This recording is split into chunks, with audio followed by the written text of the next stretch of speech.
suami istri, si Desi sudah tidak mau. Ya, sudah tidak mau.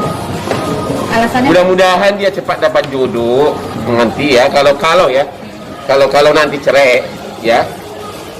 Tapi yang jelas dia tidak mau lagi kembali ke perkawinan semula. Dia mau akan proses cerai. Ya mudah-mudahan dia dapat jodoh kalau sudah cerai. Jangan salah gunakan lagi. Kalau sudah cerai ya. Secara kode etik nggak boleh ngomong substansi. Tapi saya udah lapor. Satu peleton saya laporin.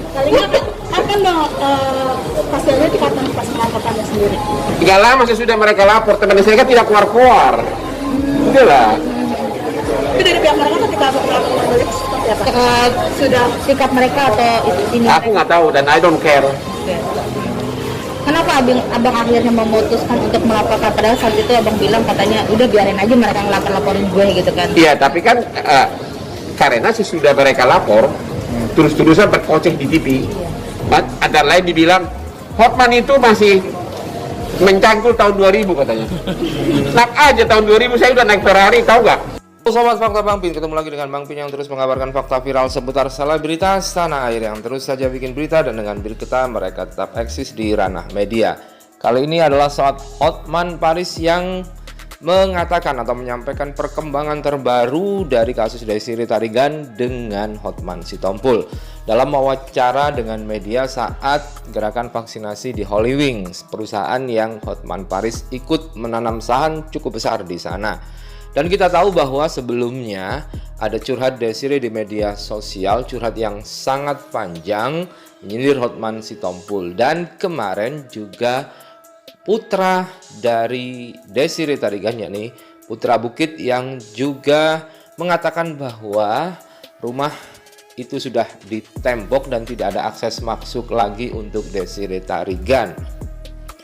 Dan Hotman Paris dalam kesempatan ini juga menyampaikan perkembangan soal kode etik tentang laporan dia oleh pihak pengacara Hotman Sitompul, dan ternyata Hotman Paris juga sudah melaporkan para pengacara dari Hotman Sitompul itu. Pengacara yang dilaporkan menurut Hotman Paris adalah satu peleton. Nah, bagaimanakah Hotman Paris mengungkapkan itu semua di depan wartawan? Yuk simak wawancara Hotman Paris lengkap di Fakta Bang Pin ini, sehingga kita bisa mengetahui informasi yang lebih jelas soal kasus Desiree Tarigan dengan Hotman Sitompul. Like, subscribe, and komennya ditunggu, serta jangan lupa selalu ada doa dalam setiap lentikan jarimu. Masih ada, udah dibongkar belum? Malah justru makin tinggi dan jadi rumah. Hah?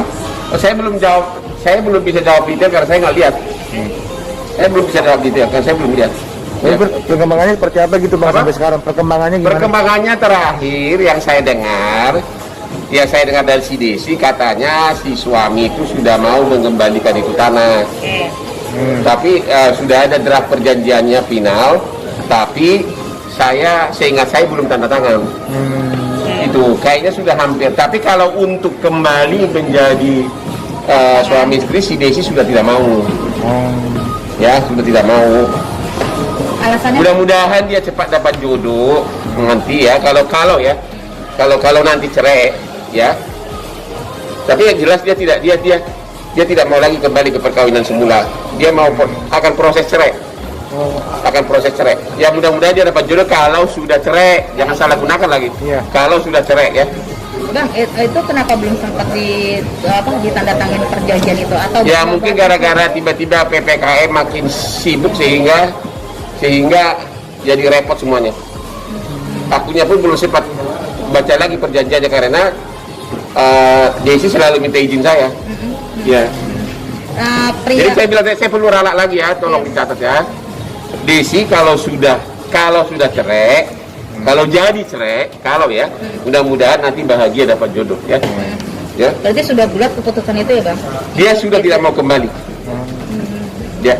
Salah satu perjanjian syaratnya itu apa sih Bang? Selain tanah yang dikembalikan, apalagi yang? Villa di Puncak akan dikasih ke dia. Itu sudah ada di draftnya itu? Ada. Sempat ditanyakan nggak sih Bang kenapa sampai akhirnya belum ditandatangani? Saya nggak tahu perkembangan terakhir. Ya. Makanya aku takut kalau istri saya minta cerai. Betul. Satu villa. ratusan ruko. Bang, untuk katanya abang juga dilaporkan juga sama pihak Hotman sendiri, sekarang seperti apa bang?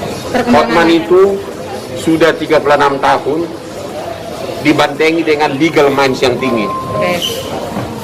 dengan gaya hidup 3A, analisa, amati, analisa, attack. Saya selama menangani perkara tidak pernah melakukan kesalahan yang melanggar kode etik. Oke. Mereka laporin saya, ya udah, aku juga udah lapor balik. Oh, udah laporkan abang? Udah. Akhirnya abang melaporkan. Padahal Sudah. pada saat itu abang bilang Secara kode etik nggak boleh ngomong substansi, tapi saya udah lapor. katanya abang. Satu peleton saya laporin. Kalinya kapan bang hasilnya dikatakan pas pelaporannya sendiri? Nggak lama sesudah mereka lapor, teman saya kan tidak keluar-keluar. Udah lah. Tapi dari pihak mereka ketika abang melaporkan balik seperti apa? Sudah sikap mereka atau ini? Aku nggak tahu dan I don't care. Oke.